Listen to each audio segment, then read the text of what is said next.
या साईनगर परिसरामध्ये गेल्या अनेक वर्षापासून तो पाण्याची भीषण टंचाई होती, ज्याला लोक या टंचाईला किंवा टंचाई म्हणण्यापेक्षा त्यांना पाणीच नव्हतं, या पद्धतीने कसे राहिले असतील याच्यासाठी पहिले म्हणजे मला खंत आहे की या कल्याण डोंबिवली महापालिकेच्या परिक्षेत्रात अजूनही अशी परिस्थिती आहे।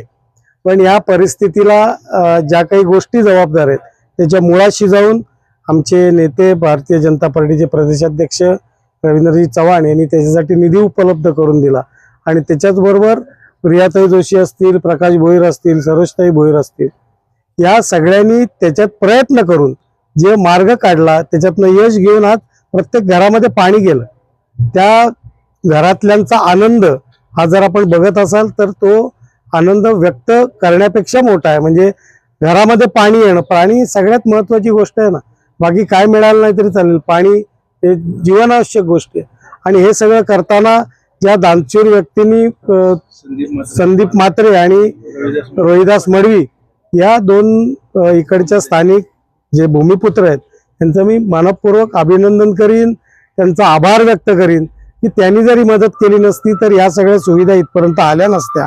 आणि म्हणून समाजामध्ये सगळ्यांनी जर एकत्र हातात हात घालून काम केलं तर अशा पद्धतीचं यश मिळू शकतं।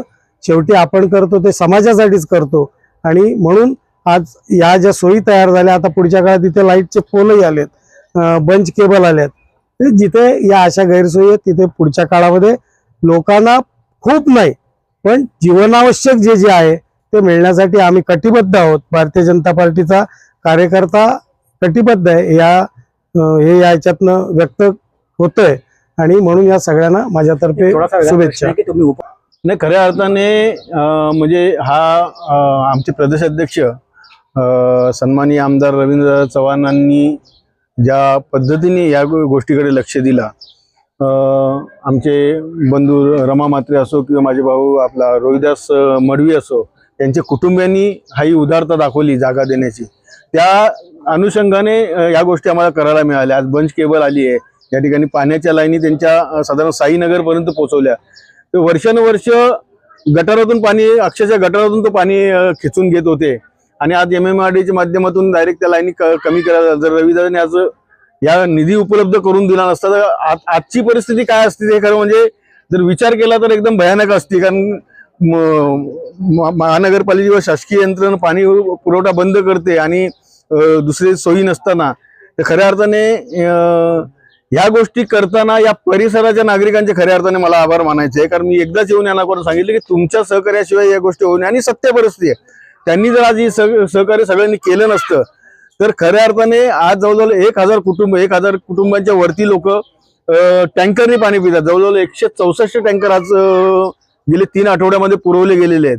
त्या टँकरच्या पाण्याने ज्या ज्या ठिकाणी ते साठा करत होते आणि आपल्या चाळीपर्यंत नेत होते, खऱ्या अर्थ म्हणजे ती तारेवरची कसरत होती। म्हणजे इकडचा खरंच चाकरमानी वर्ग जो काम करतो, दिवसभर सकाळी जातो आणि संध्याकाळी येतो आणि संध्याकाळी आल्यानंतर हातात पाणी घेतो, तर माझा अंदाज आहे की भविष्यामध्ये यांना इथे हातात पाणी घ्यायला मिळू नये आणि जोपर्यंत यांना पाणी व्यवस्थित होत नाही तोपर्यंत सातत्याने भारतीय जनता पार्टी आणि सर्व कार्यकर्ते, आमची टीम अखंड त्यांच्या पाठीशी उभी राहील या ठिकाणी ग्वाही देतो। आणि भविष्यातही त्या लोकांसाठी कुठलीही गरज लागली तरी आम्ही सर्व भारतीय जनता पार्टी डोंबिवली पश्चिम मंडळ, आमच्या प्रियाताई जोशी असो किंवा आमचे जयप्रकाश सावंत असो किंवा सर्व पदाधिकारी, आम्ही सर्व त्यांच्या पाठीशी पूर्णपणे उभं राहू।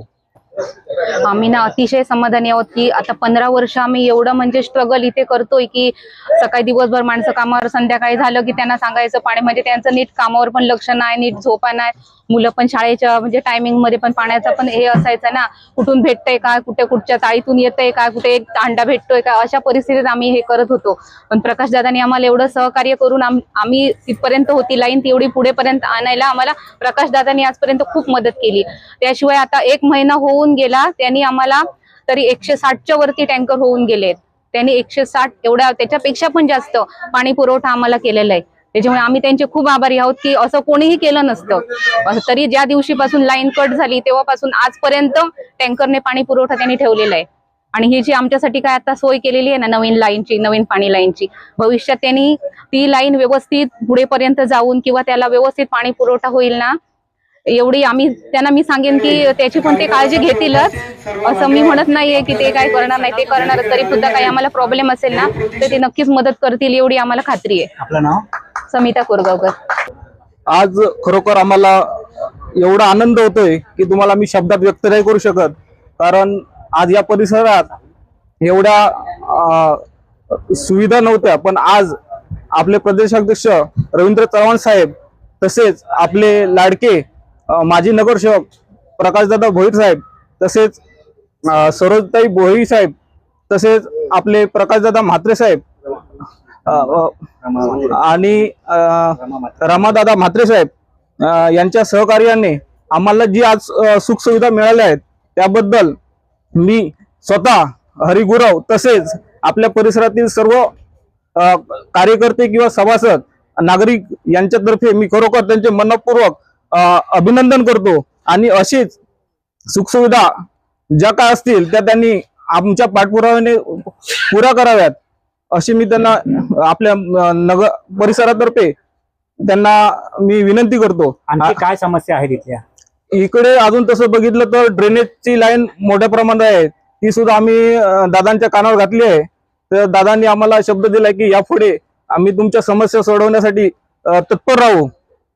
आणि आमचा त्यांच्यावर एवढा विश्वास आहे की आम्ही आज त्यांच्यामुळे इथे आहोत आणि त्याची जाणीव दादांनी सुद्धा ठेवली आणि आम्ही सुद्धा त्यांना विसरू शकत नाही. कारण ज्या सुखसुविधा इथपर्यंत आम्हाला पोहोचल्या आहेत याचा आम्ही विश्वास नाही. आम्ही इथे 15 वर्ष राहतो. 15 वर्षापूर्वी ते आम्हाला यायला पायवाट सुद्धा नव्हती. आम्ही कसे यायचो ते आम्हालाच माहित आहे आणि ते दादांना सुद्धा माहित आहे. पण दादांचा जो एवढा सपोर्ट आहे त्याबद्दल खरोखर त्यांचे शब्दात आम्ही हे करू शकत नाही, आभार मानू शकत नाही. कारण ज्यांनी आमच्यासाठी एवढं केलंय ते फक्त आम्हालाच माहित आहे.